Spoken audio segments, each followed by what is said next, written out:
all of those kinds of things allowed me to just be like, okay, I'm going to be a weird small kid in whatever way I'm going to be, which then also I think freed me to just be myself, which meant being my like neurodivergent self as well. Hey there, ADHD reWired listeners. Have you subscribed to the ADHD Creatives podcast with ADHD reWired coach Kirsten Martz? The first few episodes are out now. I think you'll love it. Also, do you want to build and maintain new habits and go from managing your ADHD to thriving with your ADHD? Our registration kickoff event for our spring season of coaching and accountability groups is coming up fast. Go now to coachingrewired.com to get your name added to our spring interest list so you can join us for our upcoming spring registration kickoff event next week on Thursday, February 15th at 12 p.m. Pacific, 3 Eastern. More about registration at the break. And now, on with the show with one of our members from our alumni coaching community.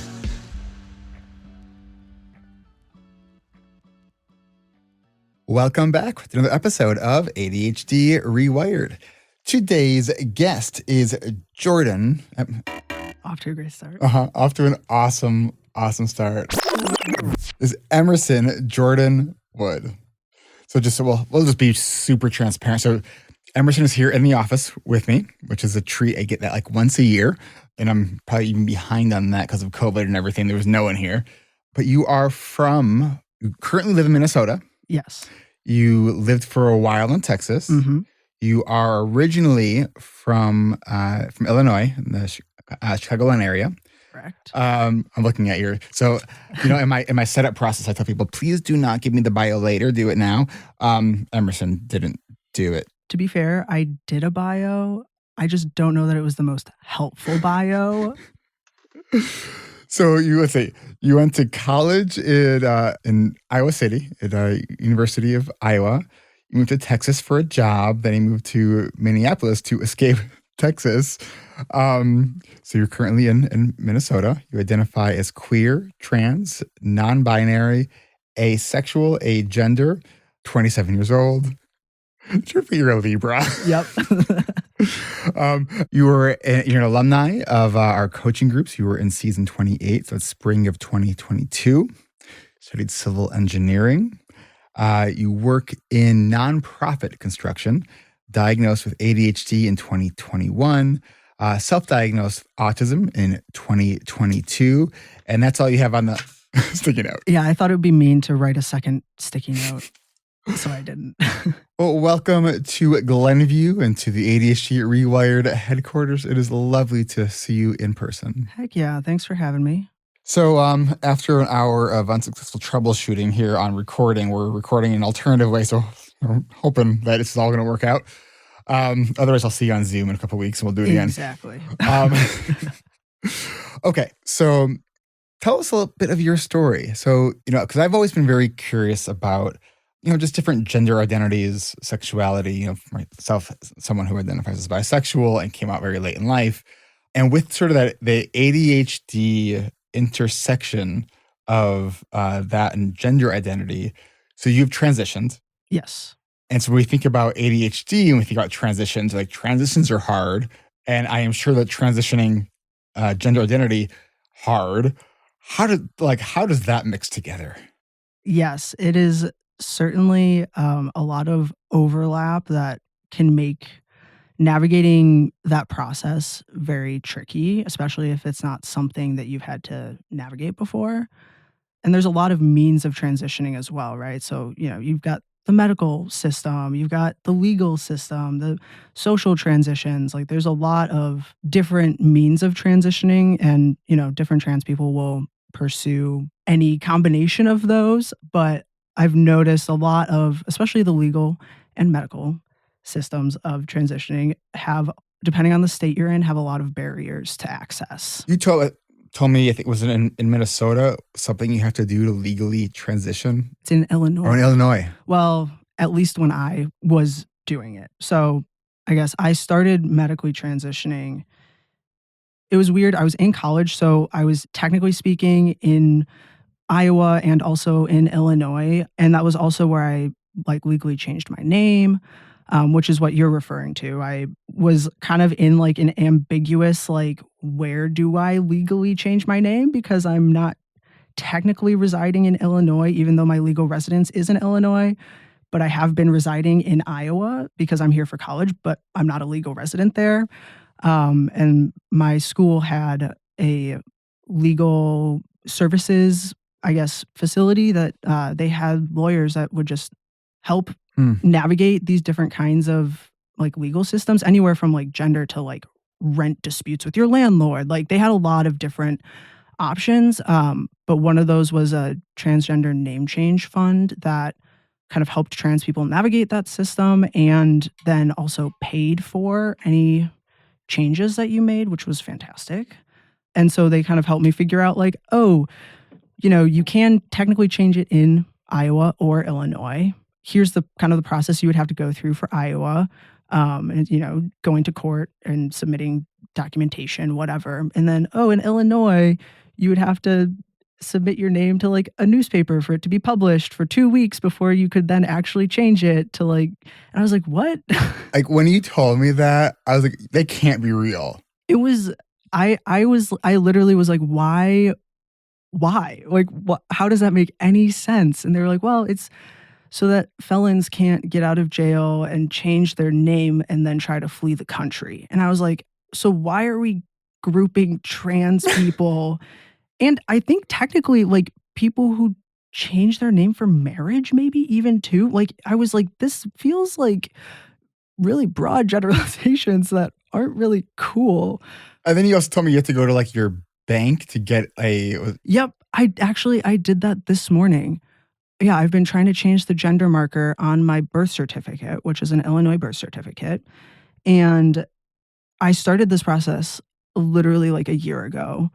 I had to get there's like an affidavit change form that like anybody has to fill out when they change anything on their birth certificate, which like I filled one of those out when I changed my name. And so I'm doing it again. And then I also had to have like a letter from a medical professional stating, yes, this person is trans, which is so silly. Some states require it, some don't. Shout out to the ones that don't. I did it all, got the letter notarized from a bank. I didn't know how to do that. I had to ask my mom. She was like, yeah, you can just go to your bank and they do it. And I was like, what is this bank person going to know? Like, how are they going to know if I filled this form out correctly? Like, they don't. Like, unless they are trans or like, I don't know. It's wild to me. Anyway, I changed it, labeled it, like put X because I'm changing it to gender neutral pronoun, gender marker. And then I get a letter back from Illinois being like, hey, so this isn't right. The gender marker has to say N for non-binary. And I was like, why wouldn't you put that somewhere? Like on your website maybe, or literally anywhere. I had searched high and low to figure out what I needed to put because it was very vague. Was there any part of you that felt like this almost feels intentional? A little bit, honestly.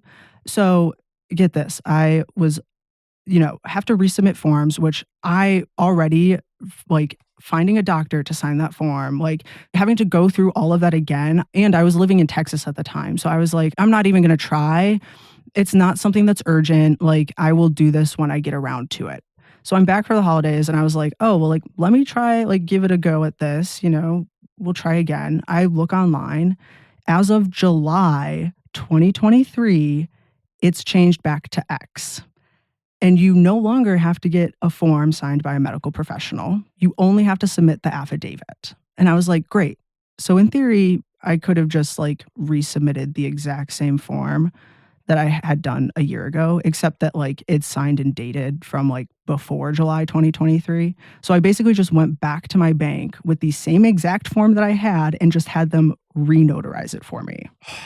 Like, like forget even like what the issue being, that just sounds like an executive functioning fucking nightmare. Yeah. And that's like, honestly, like tip of the iceberg, 2 forms. I think for me, the mailing is probably the trickiest because it's like you're doing all of this work and then you have to wait to hear via mail again if you did it incorrectly or correctly. Whereas like when you're going to like change your driver's license, you're going somewhere in person. They'll tell you in person like, hey, this isn't the right form. You need this form. Fill it out this way. And you can be like, great, so sorry. Let me step out of line, correct this, come back. You know, you have to wait maybe an extra 30 minutes or whatever, however long it takes you to like go back through it. And like no harm, no foul. But like the mail trips you up. And at least for documents purposes, like passport is mail, social security card, mail, birth certificates, mail. I think driver's license and like vehicle information stuff, like those are usually the only two things that you're like going in person somewhere to change. You had just mentioned driver's license, and my birthday's tomorrow, so I'm like, wait, does my license expire tomorrow? So I just checked, and I'm actually good. Yes. So, well, happy early birthday. Well, thank you. Wow. So, when I think about people who just don't understand, like just different identity related issues, and you think about all the hoops and hurdles that you have to jump through, and if someone can understand the executive functioning challenge to do any and all of this stuff, who would want to go through this unless it was that important? Mm-hmm. Right? Like, mm-hmm. Yeah, it definitely, it feels very intentional. Like it is a barrier to access to prevent people from being able to do it. And I think at least you can pretty clearly tell because there are states where you don't have to do any of that. When I moved to Minnesota, I got a license and they were like, what do you want your gender marker to be? And that was it. And they were like, great, here's your new ID. And I was like, oh, fantastic. Whereas like there's plenty of other states where, you know, you might be able to get a gender neutral gender marker on your birth certificate. It's certainly, there's only a handful. And birth certificates, it's even less. I'm very lucky that Illinois happens to be one of like maybe 10 states that you can actually change birth certificate gender markers to gender neutral ones. Most of them you can change it from like male or female. But again, even that, no, and even just changing it from male to female or female to male, like that is still like it's the same process. And there's lots of states that won't allow you to even do that. And there's plenty that I don't know where I was going with that. I can relate. The thought left me. But yeah. Okay. So you transitioned in, when was it? In college. Okay. As a sophomore, was around when I was kind of like exploring gender identity and coming to terms with the fact that I really did not identify with certain parts of my body that gave me a lot of dysphoria. And what's that like? Dysphoria? Yeah, like gender dysphoria. Yeah. Wild. I think I guess beyond just like not relating to something of that's like a part of you, like feeling like it is not meant to be you. It's very hard to describe, but I know what I struggled with a lot was I had this innate sense that like my chest was not like that. What I felt on the inside did not match the outside. Like that was not supposed to be there. And I would get very sad when I would like see myself in clothes that in my head I was like, I'm going to look so fly in this button down. And then I would look at myself in the mirror and there was just such a like disconnect, like cognitive disconnect that I was just like, oh, that's not me. And that would make me really sad. And I would get sad I would get nervous because I'm like, I don't want people to see someone who's not me. Mm. And then I would get sad because I knew I was nervous about something that I really didn't have a lot of control over. And so it's just this kind of like cycle of like, what the heck? And it can be daunting, I think, to like just even think about medically transitioning, especially for me at least. I had never had to like navigate the medical system before. Like insurance and all of that stuff. So, like, knowing where to start or, like, what options are even available to you is, like, hard to know. Mm. Do you remember how old you were when you started feeling this disconnect between, like, what you saw in the mirror and what you felt on the inside? So like cognitively, like actually thinking in my head, like, oh, this isn't it. Like, honestly, college. Mm, But I think prior to that, it just wasn't something that I had the language to understand. So I didn't even know that it was something I could feel, if that makes sense. mhm. It But does make sense. I remember like fourth grade, that was when I started developing breasts, and I had a lucid nightmare almost of, like, being naked in front of classmates, which I think a lot of people could probably relate to. But it But was yours had a twist. yeah, mine was just specifically that, like, people could see my chest, and I was self-conscious about Mm, that, and I, like, had similar nightmares about, like, anxiety dreams, like, basically from then until when I had top surgery. And even mm, honestly, even after top surgery, it took my brain like a couple months to be like, it's okay to be shirtless. Like, you're okay. Like, everything's fine now. Um, but yeah, so what was that like for you when you that maybe that first moment, that first time you're like, "This feels like me?" oh, it was fantastic.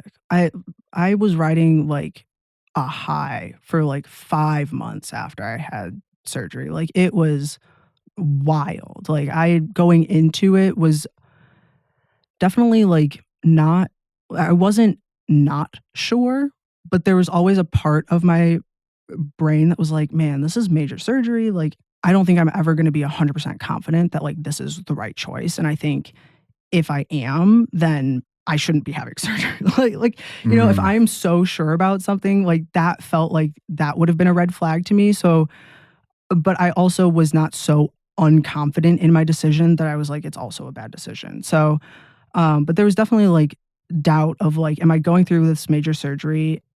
And then, like, how much, like, happiness am I gonna gain from it? And I think for me, I was like, even some kind of marginal gain of happiness is going to be worth it. But then after I had surgery, I was like, "Oh, no, this is no marginal happiness. This is, like, the best decision uh, of my whole life." Like, I don't regret it whatsoever. If anything, I'm like, I regret not doing it sooner or, like, not mm, knowing I could do it sooner, which is feels silly to say because realistically, like, I had surgery, like, a year after kind of what we were talking about, like, me thinking about mm, gender and stuff like that, like, a year and a half, which is so fast, and, like, I had was very privileged to, like, have good insurance and parents who supported me and a savings account that I could pay for the surgery myself, and so many people don't have any of that. mm. We do have to take a quick break. Before we do, um, what would you tell any listeners who might be now where you were prior to your transition, or if they're thinking about it, if they're yeah, if they're just trying to wrestling with identity? Mm. I think what I found very helpful at first was labels and, like, language to describe how I was feeling, because so much about gender identity and sexuality too is very nuanced, and it's unique to you as a person. And I've certainly, like, moved away from labels just a lot more in becoming more comfortable with myself, but I think, you know, it's helpful to have a baseline, but also know that, like, you can make like, your transition is your transition, and it's not doesn't have to be based on anybody else's. Like, you can do as much or as little of whatever you want. It's about what's gonna make you happy and help you feel like you are your authentic self. Mm. Let's take a quick break, and when we come back, I want to talk about sort of the more the intersectionality of ADHD, autism, and gender identity. So we will be right back. Growth through community. Here at ADHD reWired, that's what we're all about. And nothing embodies this more than our award-winning online coaching and accountability groups. Learn more and get registered for our upcoming spring kickoff event at coachingrewired.com. That's right, spring registration is going live soon, so that website is coachingrewired.com to get your name added to our spring interest list. Once you've added your name, you'll receive an invitation to start your pre-registration process so you can join us for our spring kickoff event on Thursday, February 15th at 12 p.m. Pacific, 3 p.m. Eastern, and we just made the pre-registration process easier. You know, they say it would have been shorter if I had more time. Well, that pre-registration video, that's part of the pre-registration process, we just cut that in half. So we're saving you time and making it easier. If you're wondering what group coaching can do for you, if it really is possible to thrive with your ADHD, and you're wondering if community can make a difference in our lives, then your chance to find out has come. Before this group, I doubted my ability to grow. I came to the group feeling stuck. I was diagnosed as a child and I knew how to handle it as a kid, but I never matured and figured out how to handle ADHD as an adult and what it means to be an adult with ADHD. What I've accomplished in 10 weeks, I didn't do it alone. I did it with all of you. I did it with my A team. It's one of the hardest things I've ever done. The results so far, for me, have been really positive in the sense that I do believe that I can live without fear. You realize that trying to find better tools isn't really just the only solution. It's finding a community, finding people, and finding support, and learning how to ask for help and learning how to give help better. I think that really helps make a difference. The thing that I learned was I have a place in this world. They just taught me to be compassionate with myself and to say, hey, this is a process. Everyone in the group who's talked about their issue, we all then become invested in wanting to see them grow, and by proxy, wanting to see ourselves grow. I can continue to learn and relearn the techniques that have been shared with me here and continue to receive the support that I've gotten here, which I also didn't know I needed, but I'm so grateful for. I came in expecting to get a tool belt and then I'd take those tools and get with me, but I feel like more of a different person who has tools that I can use. So thank you, all of you, for such a wonderful experience. My parting wish is that you would each see the incredible beauty within you. I really appreciate everyone. So thanks, everyone. Yes, ADHD is real. It can make it seem like we're going through life on hard mode, and it's even worse when we feel like we have to do it alone. But when you join our award-winning coaching and accountability groups, not only will you walk away with shiny new tools and actionable strategies that work with your unique ADHD brain, you also won't have to face any of these challenges alone. If this sounds like the community you want to be a part of, we'd love to have you. Get on our spring interest list now by going to coachingrewired.com and click on the big button at the top of the page to add your name to our interest list. Then keep an eye out in your email for your invitation to get started with your pre-registration to join us. That's coachingrewired.com to get started so you can join us for our spring registration kickoff event next week on Thursday, February 15th at 12 p.m. Pacific, 3 Eastern. One more time, that's coachingrewired.com. We can't wait to meet you.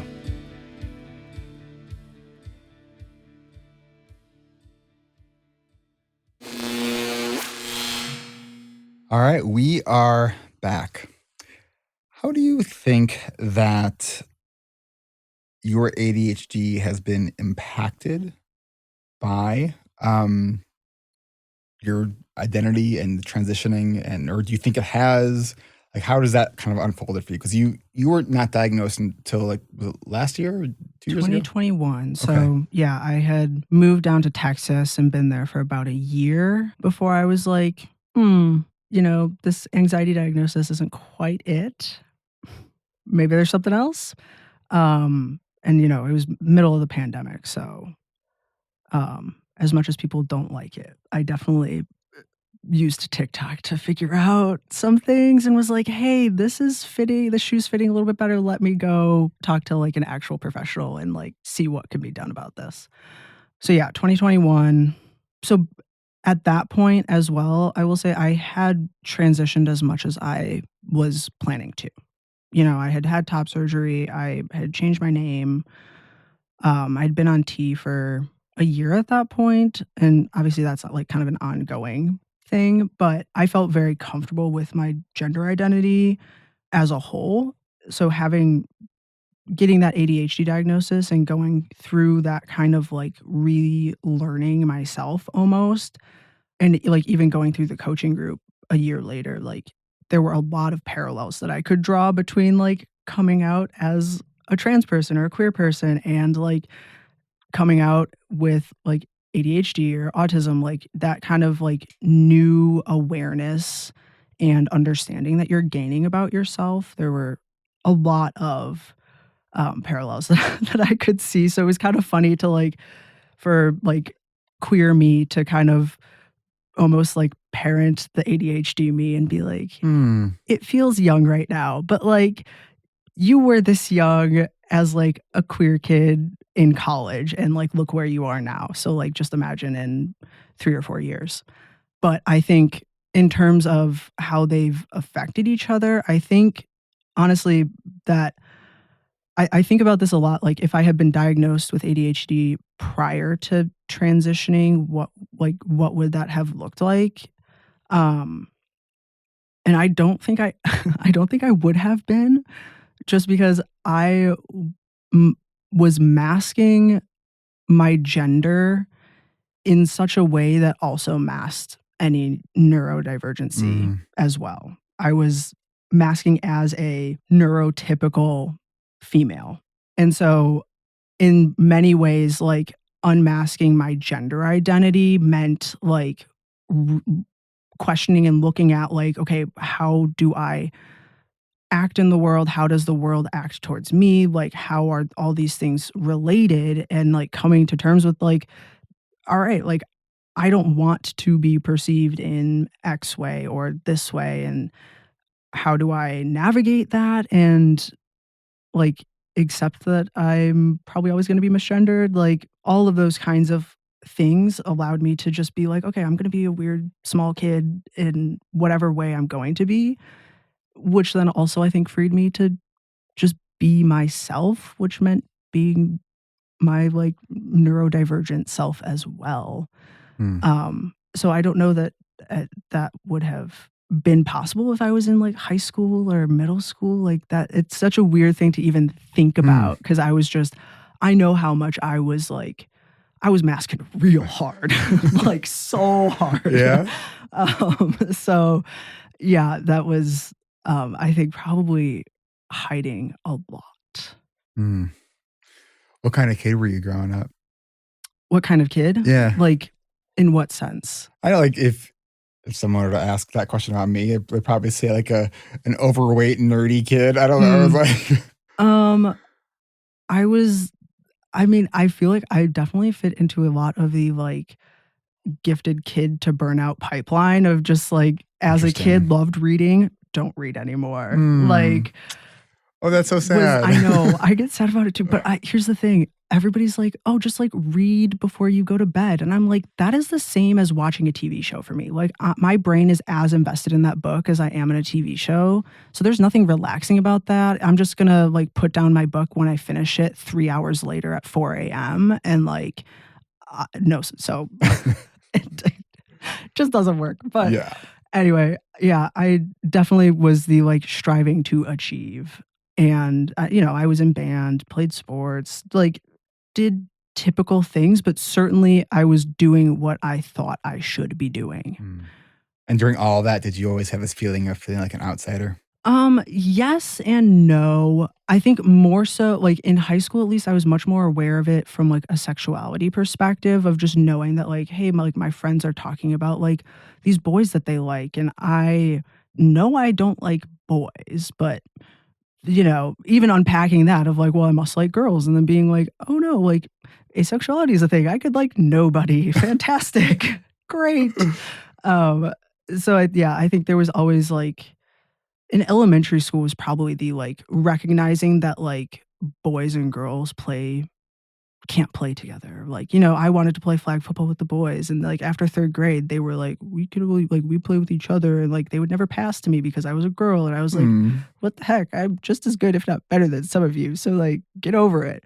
And so it's just kind of like accepting that, like, oh well, like I'm a girl, so I must hang out with these people, even though I'm not necessarily interested in what they're interested in. So definitely fell in with, like, I don't know, band kids were certainly like an awkward group of our own. So we all kind of fit awkwardly together.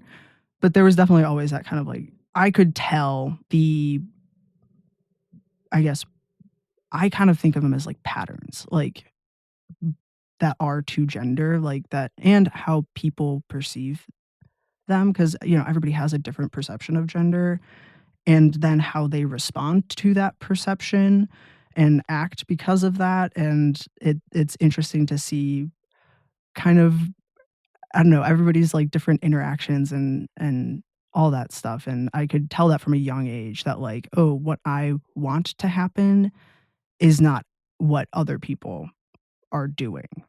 And to fit in, I need to do something else. And when we were talking, I think it was last week, you said you had this really interesting experience. I was asking you about, like, just thinking about a queer person working in construction. I was like trying to, like, visualize that, and like all of the, like, just my assumptions would be like that would probably be awful. Then you shared, like, well, it's different because you're working nonprofit construction. But then you did say that you had this weird experience of experiencing some kind of male privilege. Yes. Yeah. So nonprofit construction is definitely, at least from my experience, more accepting and forgiving in some ways. But I mean, by no means is it perfect. I don't think any industry you go into is going to be perfect. But um, yeah, when I moved to Texas, started initially with a nonprofit. I was doing like an AmeriCorps term, and similar to like kind of like Habitat for Humanity-esque, like we're rebuilding houses. And so we were doing the general labor side of rebuilding houses, but we also had like a lot of volunteers, and sometimes we were working with subcontractors. So it was a very varied experience. And I was also traveling for disaster related construction. So I think kind of the experience I was thinking of in particular when I was talking with you was in like small town Louisiana. So it was like less the like company I was working for per se, and more the area that I was in. But I, at that point on that trip, was maybe 6 months into taking tea. So I was very much so still like a 14-year-old boy. Like voice was cracking, like, whole shebang. Just be like, you're the Dookie Howser of construction. You're just, yeah. So, but people perceived me as that, as a guy, or were starting to, like, their initial gut reaction was sir. And with that meant that, like, oh, I'm the only one being acknowledged on site because they think I'm the only man on the site. That trip in particular just happened to be with a team of women and myself as a non-binary person and one other cis identifying male. So by all means, we were like a very like queer and feminine team, and people would kind of scan our group and like lock in on me and then be like, that must be the person in charge. I should go talk to them. Even though we all have, in terms of like experience, we were all equally as experienced in our like AmeriCorps terms. And there was nothing that they knew about us as a team other than what they saw in gender to say like, I should go talk to this person first over the like 5 other women that are here. And that was the first time for me, at least, that like I had experienced that happening, because previously I was just lumped in with the women and people just wouldn't, I was given the same acknowledgement as everybody else. And I was like, I remember people starting to do that, and I would just like kind of stare, like shocked almost, like internally being like, why are they doing this? What is going on? Did that make you like feel good or angry or both, or like? Both. it was affirming in the sense that they weren't perceiving me as female.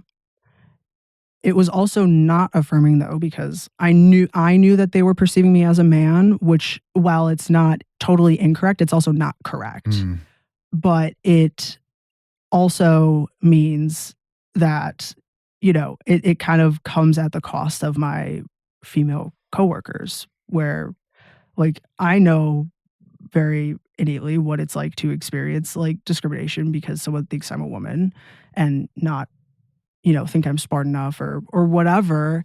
And to see that happen to other people, like in real time, be like, oh, someone's acknowledging me and respecting me because they are like, not necessarily because they respect me, but because they're like disrespecting my coworkers in a way. Mm. So that was, I don't know, it's definitely conflicting. And I think for me, at least a little bit, especially younger me, I can't say that I figured it out at this point though either, but like understanding the like patterns of like what it means to be a man in society, I was never taught that. Mm. Like growing up, I learned how to be a woman and like the patterns and social cues that go along with that, whether like I don't it like it was always a very like conscious like effort, I think, for me to like do that or like imitate that. Like it was always like an imitation, a mask, like mimicking. I never figured out how to do that for the male gender per se. Even now, I'm like I could figure that out. I don't want to though, because I'm not a man. Like and like I also, I know the patriarchy does not serve anybody. And so I know like if I am to go and learn how to be more masculine or whatever, like inherently I'm also going to be learning like toxic things that are not serving myself or the people that I'm interacting with. And man, taking the time to like figure out what is good and what is not helpful, like that's exhausting. Like I'm just going to be myself and like let other people figure that out for themselves. Yeah, there's so much wrapped in there. There is, Yeah, wow. it is so loaded. It's like a Rubik's Cube of identity. Yeah, yeah. And it's wild too, because no matter how much work I do to be confident in myself or like unpack gender, like because it is a social construct, it inherently like involves the interaction of other people. And I can only do work for myself. I can't like help other people work on their own stuff. And so there's always like I can always tell like usually people's initial reaction of like sir or ma'am or whatever. I've at least noticed like if people misgender me one way or the other, that's how they're always going to misgender me. Mm. So my goal was always to be like, oh, well, like let me have like make them assume that I'm a guy. How do you deal with that? Like when you get misgendered? Oh, complicated. It definitely depends on the person and the relationship I have with them. If it's someone that it's a relationship that I care about and I value, I will correct them if they don't correct themselves first. If it's a stranger, I don't care. I could not care more. I'm never going to see you again. Yeah. So usually with strangers, I let them assume what they're going to assume. And I mean, it sounds weird, but like I will almost like play into that. I was actually wondering because Yeah. like thinking about this from like the ADHD lens where like there's a little bit of like that like I'm going to just poke at you a little bit because it's kind of stimulating to the brain. Like, is that a little bit what's going on? Less that and more like, and I will say this was less true, is less true now that I am in a town like Minneapolis where like I feel safe. Mm-hmm.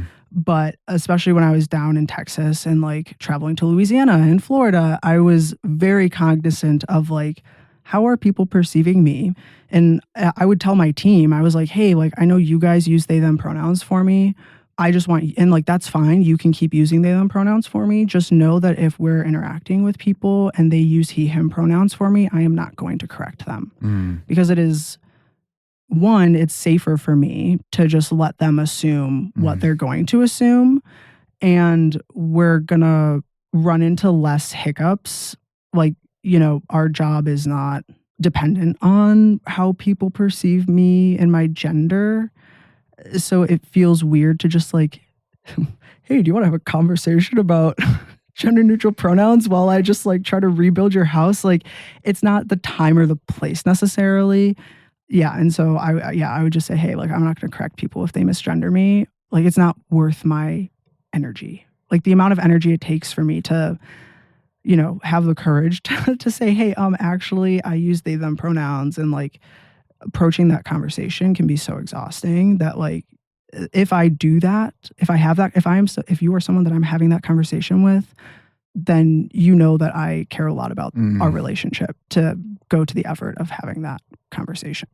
When you had said that sometimes you just kind of let it go because it's kind of easier and you feel safer. Like, I just felt so sad. Like, I was like feeling myself getting kind of choked up. Like, yeah, it doesn't, like, with one-off encounters, it's, it is what it is. It's definitely harder when like I am like knowingly kind of performing in this way for like an extended period of time, just because like people don't care to learn or change, or like, it's just not a conversation that I want to broach.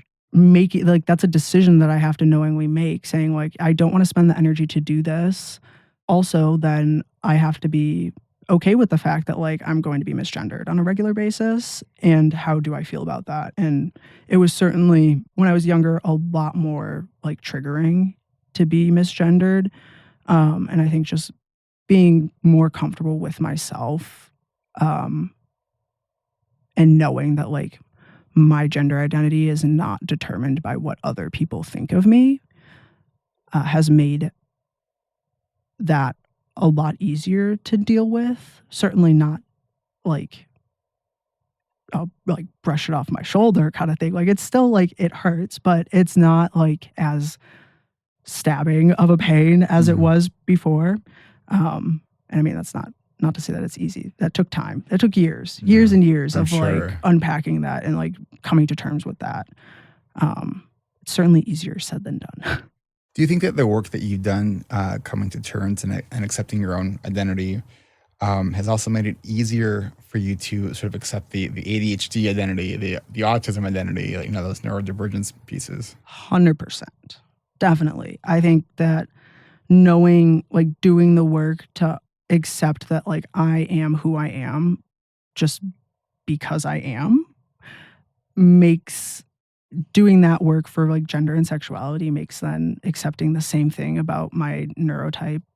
Like, they're almost like, I know like a big part of our coaching group was like working on acceptance and all of that. And I know coming into coaching group, I was like, I don't need that.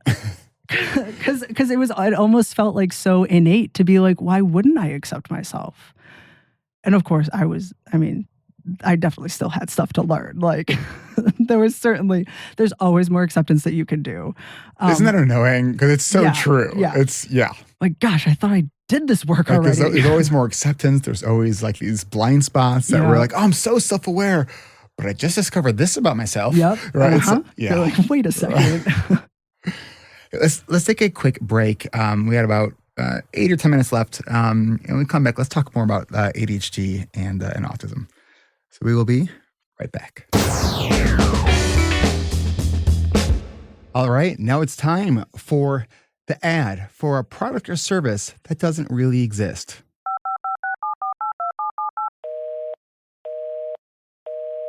Oh, wait.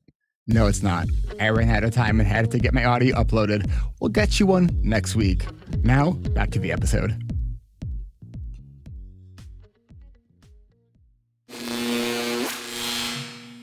All right, we are back. Before we talk about ADHD and autism, I was kind of curious about, Are you still taking tea? Yes. Can you see if, or say if that like has impacted in any way your ADHD? Well, I guess it's hard. I think hard to tell because I was only diagnosed after I had already been on T for a while. But like I can definitely, well, I won't say that I noticed right away. It was initially one of my coworkers that noticed and was like, "Hey, man," and I was like, "Oh," but they pointed out like, "Hey, you're a lot more irritable than you usually are.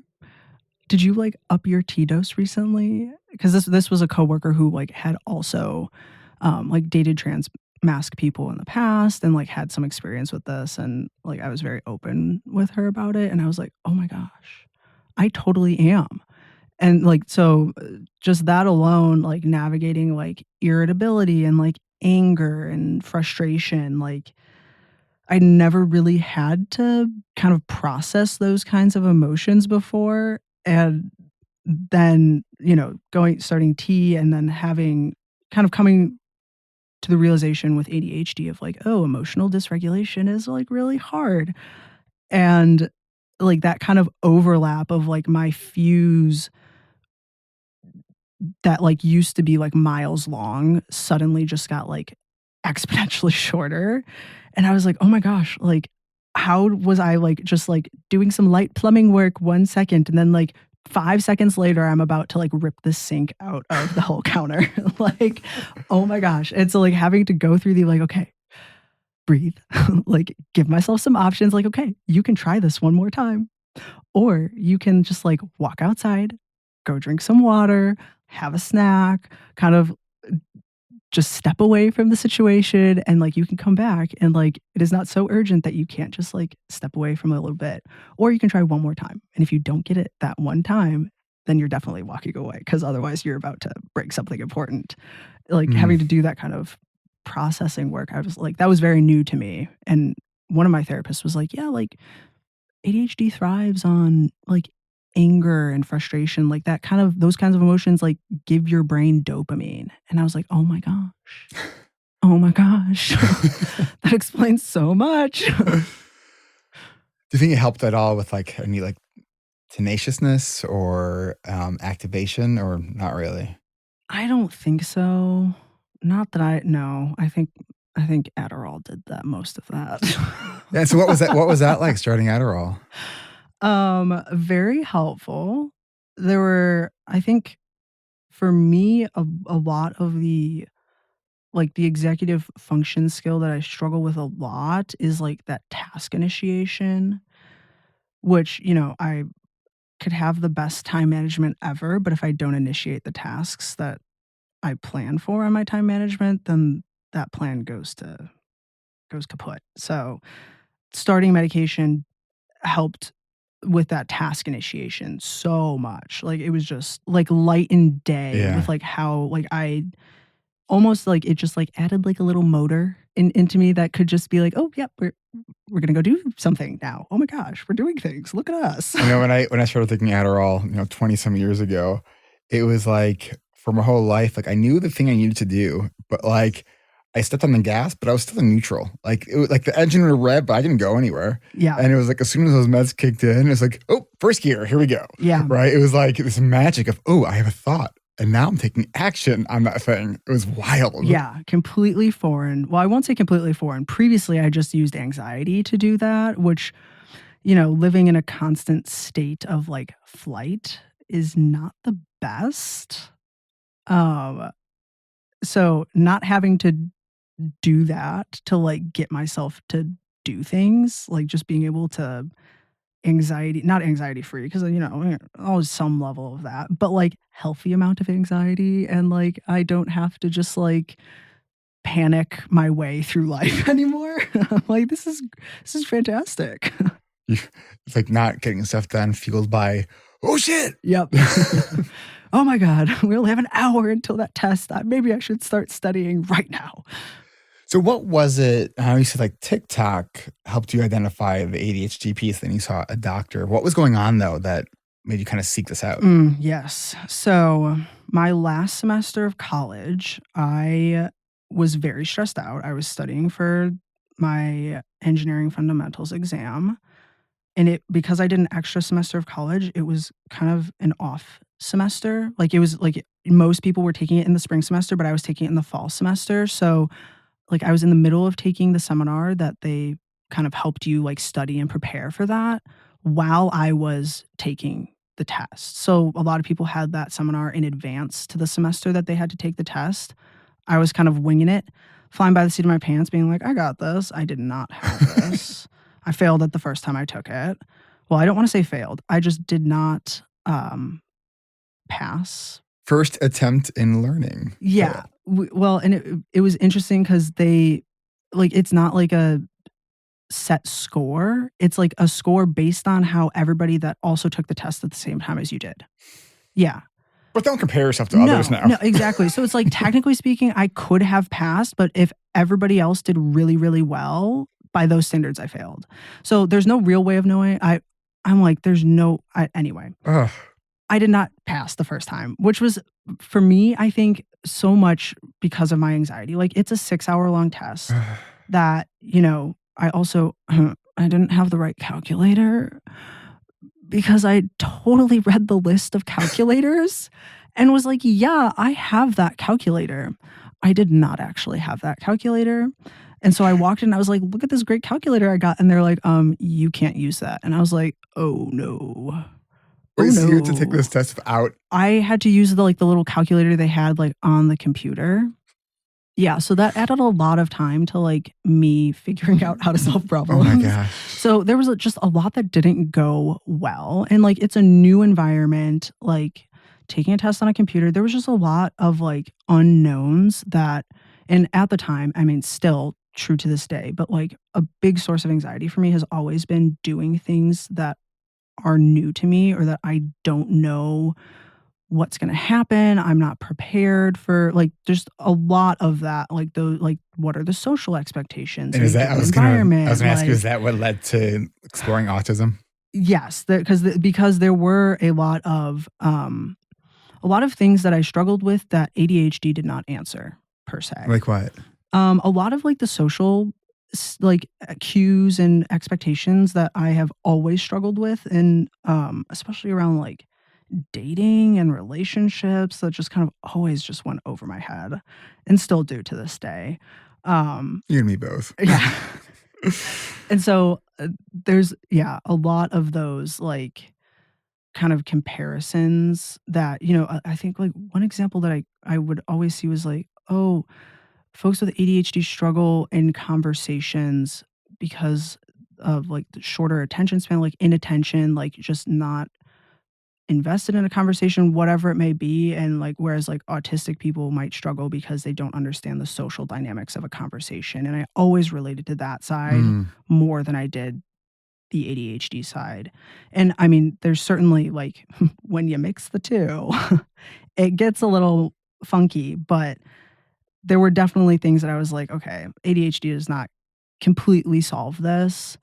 And so autism was explained that a little bit more. But anyway, I'm going to loop back. Long story short, I started anxiety medication my last semester of college. And it was great. I was not anxious anymore, which meant that, in hindsight, I can say that, my primary coping mechanism for my ADHD was gone. And I was in the last semester of college. And I got really depressed because I could not do anything. I could not motivate myself to do anything. It did not help that the support system that I had with friends, they had graduated already. So I was creating a new system. There was just a lot of turnover, I guess, that made that really hard. But in the back of my brain, I was like, this anxiety medication should not make me depressed. Because I know people that are taking this same medication for their depression.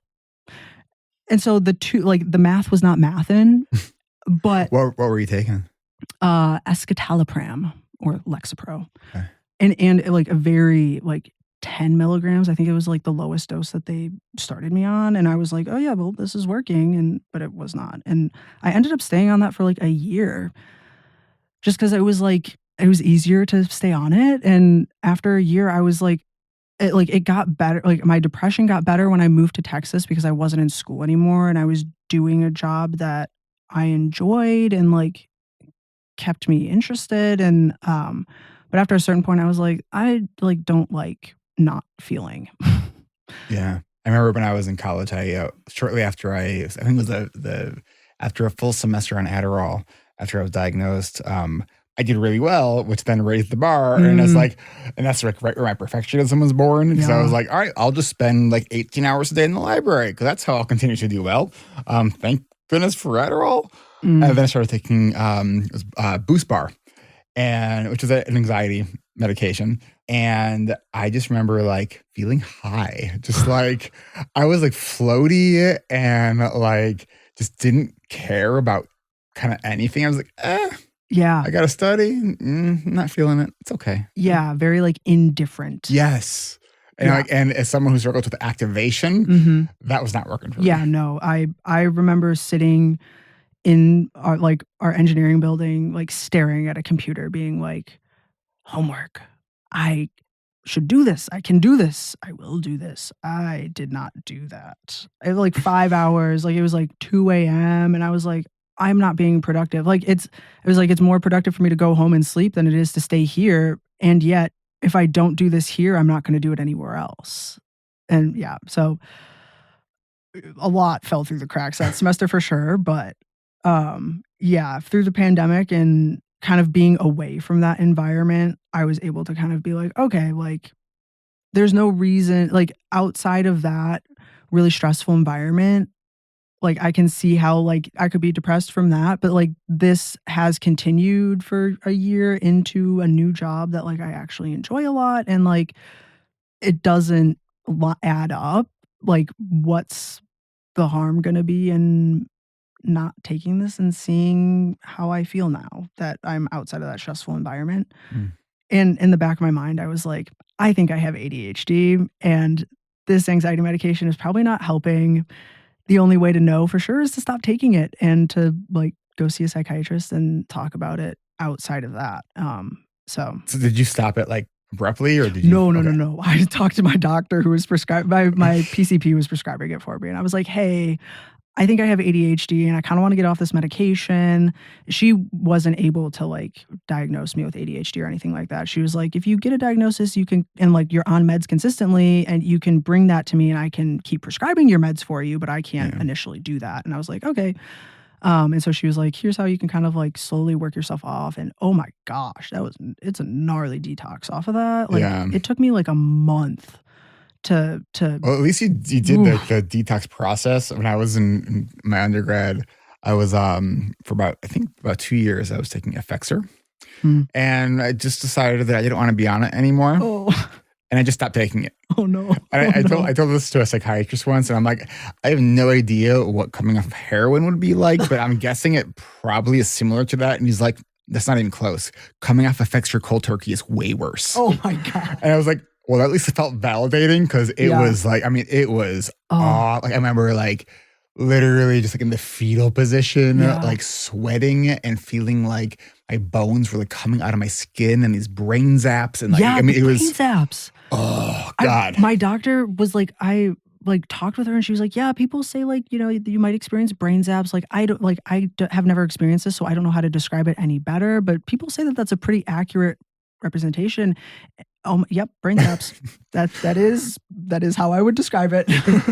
So if for people who are listening, if you're on some kind of antidepressant or something like that, and you're like, I don't want to be this anymore, please talk to your doctor and Yes. go slow. Yes, yes, yes. I don't know if it worked out that when I was doing that, it was winter 2021, so, like, Winter Storm Uri had just happened in Texas, like, the winter freeze that shut everything down, and so our office had been closed for a while just because, like, people literally didn't have power and whatnot, and so I was working from home for, like, a week, and I was like, "Thank God," because if I had not, like, I don't think I could have gone to work even though I was, slow. It was such a slow detox, but I was like, I could tell when the, at that point, like 2.5 was like still wearing off because I was just like so dizzy. Like I was like, oh my gosh, I'm glad I'm working from home because I can just like chill for an hour while I wait for stuff to rebalance. Like it was gnarly. And I've heard talks before, with doctors talking about how one of the problems with lots of pharmaceuticals is that you can't like micro adjust enough, and it's like it's so important to be able to do that because it's like because sometimes like the two different doses that are available, one's too low, one's too high. Like something in the middle might be ideal, but it's not available in that preparation. That's one of the reasons my son's doctor really likes the Daytrana patch. Because you can, if you wanted to, you can cut it and be pretty precise about the dosing. So yeah, man, meds. Yeah, it's wild. So we are about out of time here. Is there anything else that you want to share with listeners? Anything you want to mention about, I don't know, your experience at the coaching groups or I don't know, like chirp. I don't know. I mean, the coaching group was certainly, I think it was very helpful for me gaining kind of like how I mentioned with sexuality and gender, like having labels and like that language to describe how I was feeling, like going through the coaching group and getting like words to describe like time management and like task initiation, like these different things that have always struggled with, and being able to like point a finger to that, to just gain that more awareness and understanding of like how my brain works. And then, even what to potentially do about those things. What a novel idea. Was so helpful. And if anything, just again, helps, I think, navigate conversations with people that you want to have those conversations with, to be like, hey, family, like, this is how I work. And it's honestly, it's how you work too. So like, maybe we should talk about this a little bit more, and like, so we can all better communicate with each other and not keep stressing each other out. I mean, because at the end of the day, isn't it what we all want, is just to be understood? Yeah. Oh, 100%. 100%. Well, I think that's all the time we have for today. This has been lovely. Thank you for coming to Glenview to do this. And, sitting here while I tried to troubleshoot some tech stuff for, I don't know, a while. So I'm more than happy. I was glad to come out. Thanks so much. And that, my friends, is all we have for today. Thank you, Emerson, for joining me on this week's show, and thank you, my ADHD friends, for sticking around until the end. Want to hear more from our members of our coaching alumni community? Why not give episodes 400 and 401 a listen? And if you're interested in group coaching and becoming an alumni, you can learn more about our coaching groups at coachingrewired.com. Otherwise, you can find everything ADHD Rewired, including our Patreon community, our free and secret Facebook community, our adult study hall community for virtual co-working at ADHDrewired.com. And thanks again, Emerson, for jumping in to join me on this week's episode. And we'll catch you all back here next week.